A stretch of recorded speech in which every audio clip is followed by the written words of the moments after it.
energizing your soul through the inspired Word of God. This is your daily devotional reading.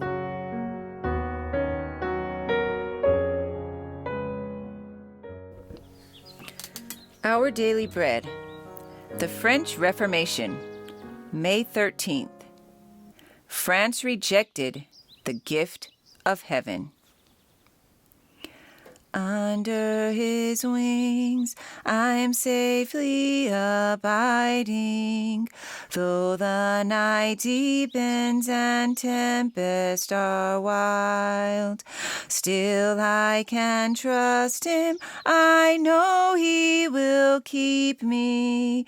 He has redeemed me, and I am his child. Under his wings, who from his love can sever?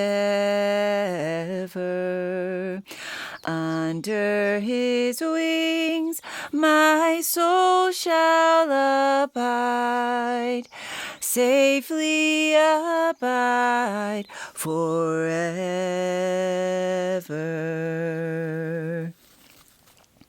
France rejected the gift of heaven.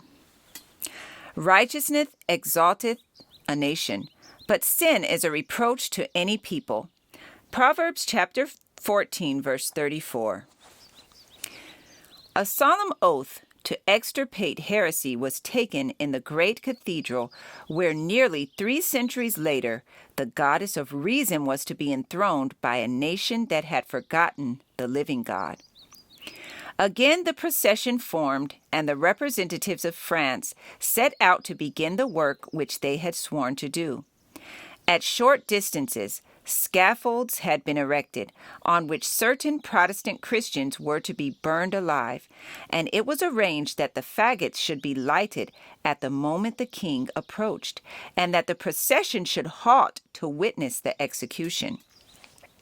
The details of the tortures endured by these witnesses for Christ are too harrowing for recital, but there was no wavering on the part of the victims.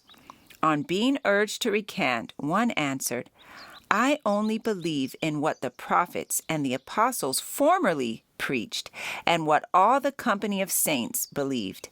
My faith has a confidence in God, which will resist all the powers of hell." Again and again the procession halted at the places of torture. Upon reaching their starting point at the royal palace, the crowd dispersed, and the king and the prelates withdrew, well satisfied with the day's proceedings, and congratulating themselves that the work now begun would be continued to the complete destruction of heresy. The gospel of peace, which France had rejected, was to be only too surely rooted out, and terrible would be the results. On the 21st of January, 1793, 258 years from the very day that fully committed France to the persecution of the reformers, another procession, with a far different purpose, passed through the streets of Paris. Again the king was chief figure. Again there were tumult and shouting. Again there was heard the cry for more victims. Again there were black scaffolds, and again the scenes of the day were closed by horrid executions. Louis XIV, struggling hand to hand with his jailers and executioners, was dragged forward to the block, and there held down by main force till the axe had fallen, and his dissevered head rolled on the scaffold. Nor was the king the only victim.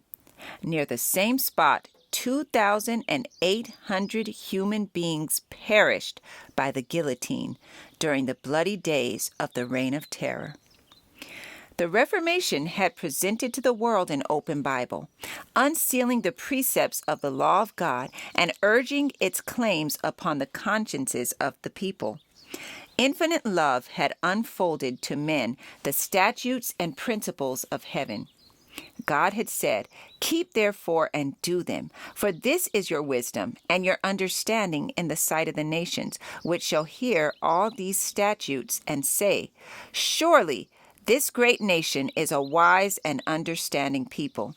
Deuteronomy chapter 4, verse 6. When France rejected the gift of heaven, she sowed the seeds of anarchy and ruin, and the inevitable outworking of cause and effect resulted in the revolution and the reign of terror. This passage was taken from the Great Controversy, pages 229 and 230.